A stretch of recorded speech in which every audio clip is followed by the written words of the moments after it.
Jaz vas najprej vse lepo pozdravljam. Mene že poznate, sem Katrin in danes je z mano tudi Marja. No, tako kot sem že prejšnjič napovedala, je to niz delavnic, kjer bomo predstavili naše aktivnosti in bomo rušili predstavo o tem, česa hendikepirani ne zmoremo. In danes se vam bo predstavila Marja, kdo je, kaj počne.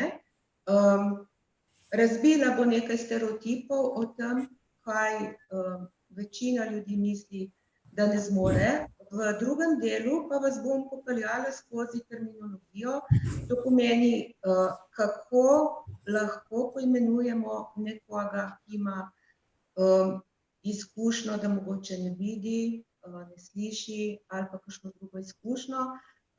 In bomo tudi pogledali, kateri izrazi so primerni in tudi kateri niso.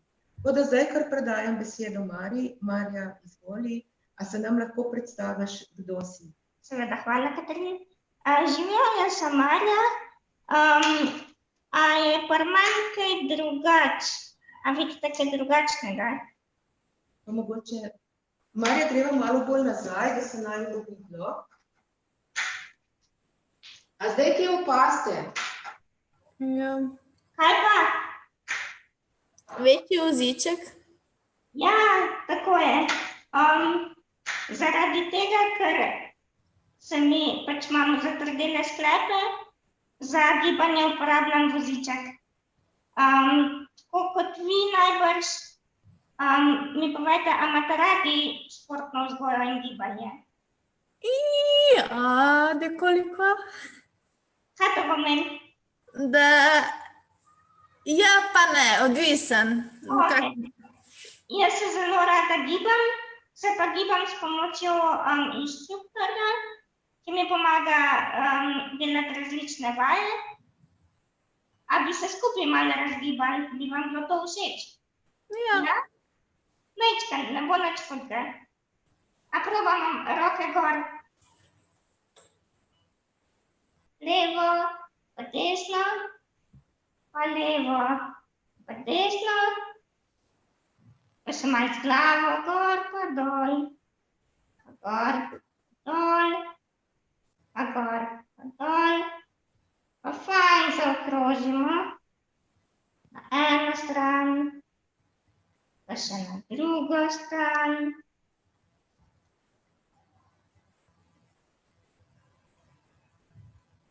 Pa roke, če lahko, stignemo narazen.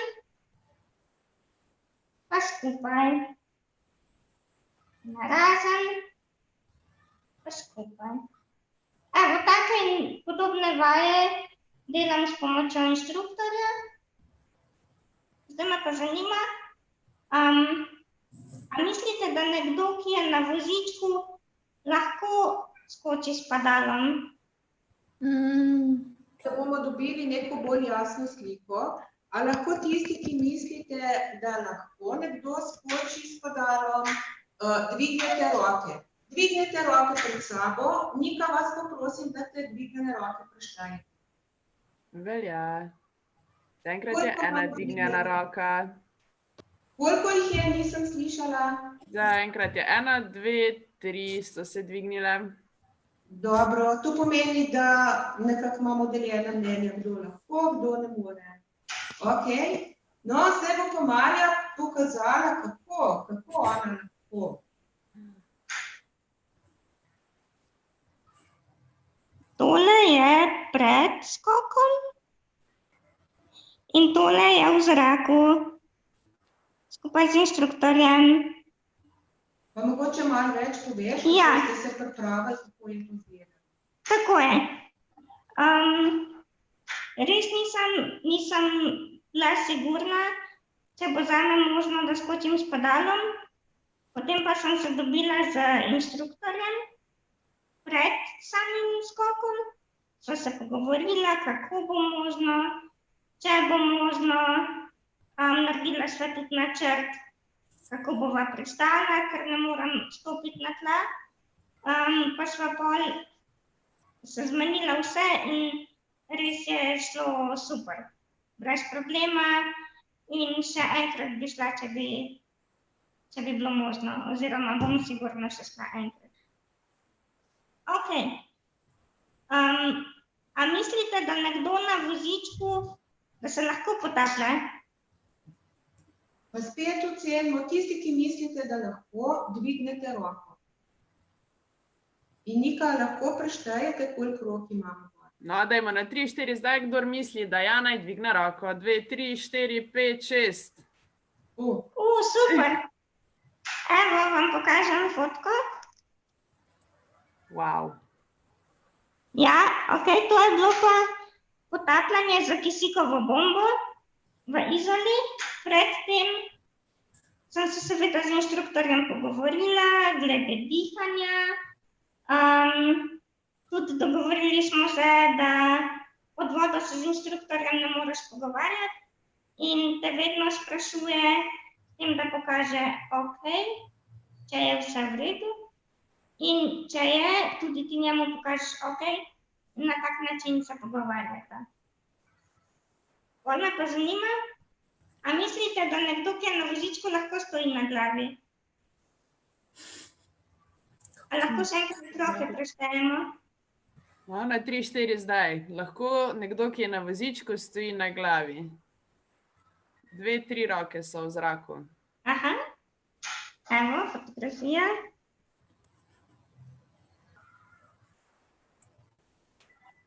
Čisto sama, ne morem se postaviti na glavo, ampak če mi pa nekdo dvigne noge in me pusti v tem položaju, potem pa lahko stojim na glavi. In še eno vprašanje, a mislite, da oseba na vozičku lahko pleše? Pa ponovno tisti, Zdaj imamo pa 1, 2, 3, 4, 5, 6, vse roke so v zraku. Vse roke so gor, super, res je. Evo, pokažem fotografijo.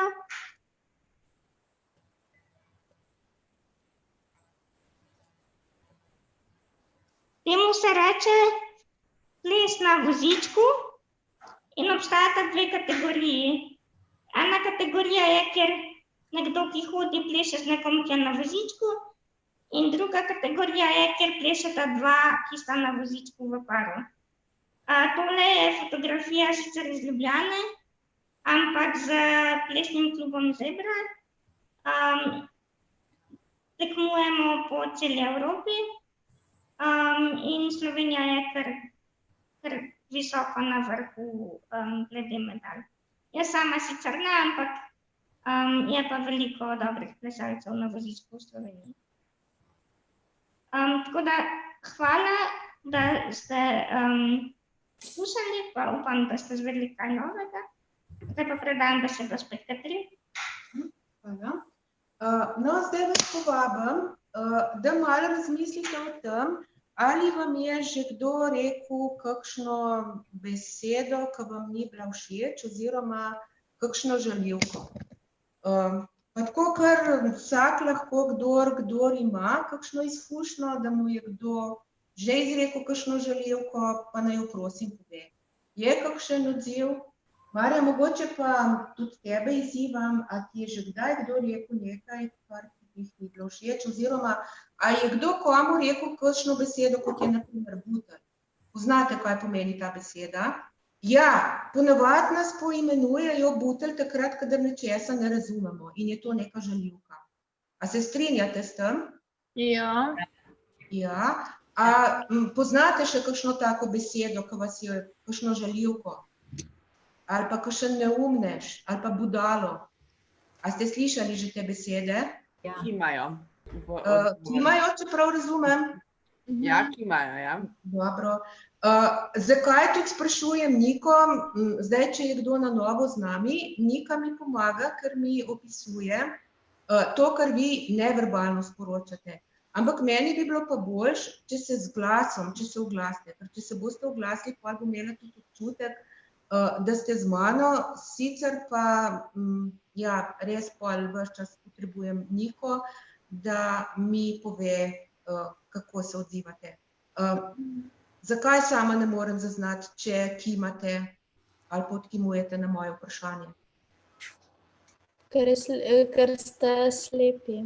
Tako, tako. In takrat, kadar ste v stiku z nekom, ki ne vidi, ni primerno, da kimate, odkimujete, ampak prosim, odgovorite z besedo. Ja, sicer se da to rešiti tako, da nekdo pomaga, ampak glejte, tukaj se lahko sami zmenimo in sami lahko to takoj spremenite in ni treba, da še druge za to uporabljamo. To res lahko sami. Prosim, da res odgovarjate z besedami in odkimate pa odkimujete. V redu, a še kdo pozna kakšno besedo, kakšno žaljivko, ki vam jo je kdaj kdo izrekel? Mogoče, če je z nami Aljoša pa Romana, še vaju izzivam, katero besedo vam je kdo rekel, pa vama ni bila všeč? Misliš to vezano na voziček? Ja, tako, lahko. A ti je že kdaj rekel, kdo poznaš to besedo kripelj? Ja, sem jo res že slišal, ja. Ni ravno najbolj prijetna. Marja, a tebi se zdi v redu, da ti nekdo reče kripelj? Ne, meni se to zdi žaljivka. Sem pa tudi že bila deležna te besede. Tako. Ja, no, to pomeni, da to ni primerno. Zdaj, slepim nekateri pol tudi rečejo slepec. In jaz vedno rečem, čakaj, pa kaj si to mislil slepec? Jaz slepec poznam, je žival, a pol misliš, da sem jaz žival? No, in pol nekako vidijo, da tudi ta beseda ni primerna. Tudi včasih kdo reče, ne vem, ta slep, ta gluh, ta šepasti.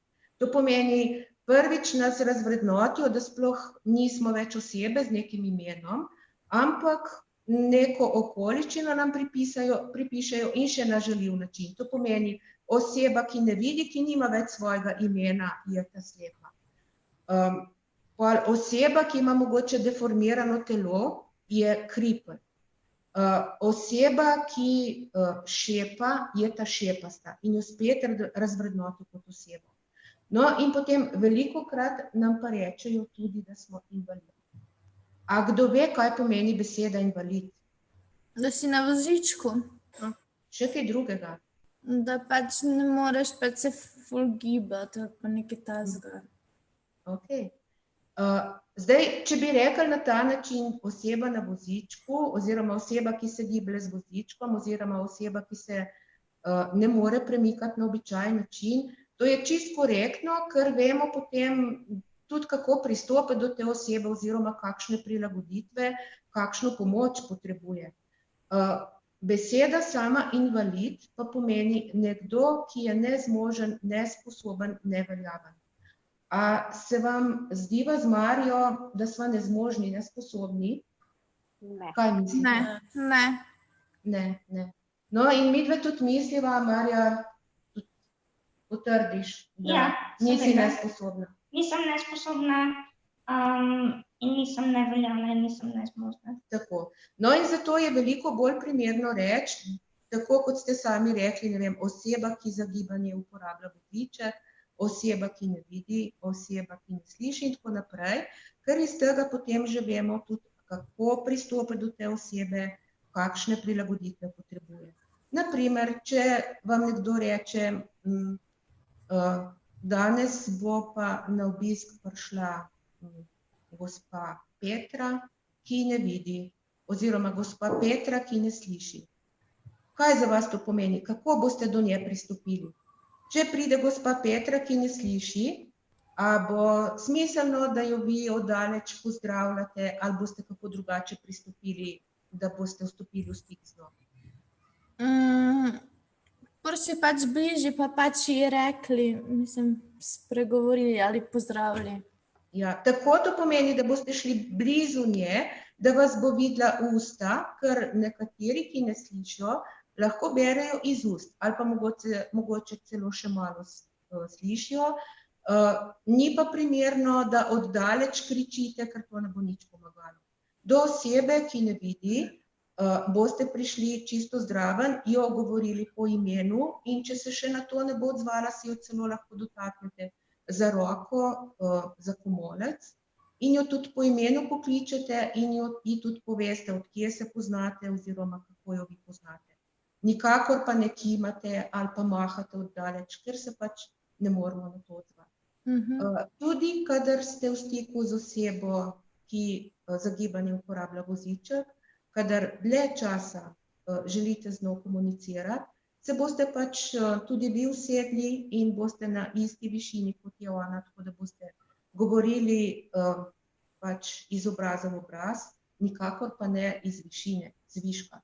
Ker to kaže potem, da te osebe ne jemljete enakovredno, se postavljate nad njo in tudi kažete na ta način nespoštovanje, če se pač ne prilagodite s tem načinom višine. Ok, a imate še kakšno vprašanje na to temo? Kako koga poimenovati, kaj je primerno ali pa kako pristopati? Če ne bi vas pa jaz še nekaj vprašala, če vas lahko. Lahko. A vas lahko jaz nekaj vprašam? Seveda. A srečate kdaj koga na vozičku? Ja. Kako pa mu, če rabi kakšno pomoč, kako pa mu pomagate? Drugače na naši šoli pa smo imeli veliko vozičkov in sem veliko pač se njim posvečala, vozila jih naokrog. Ne vem. Super.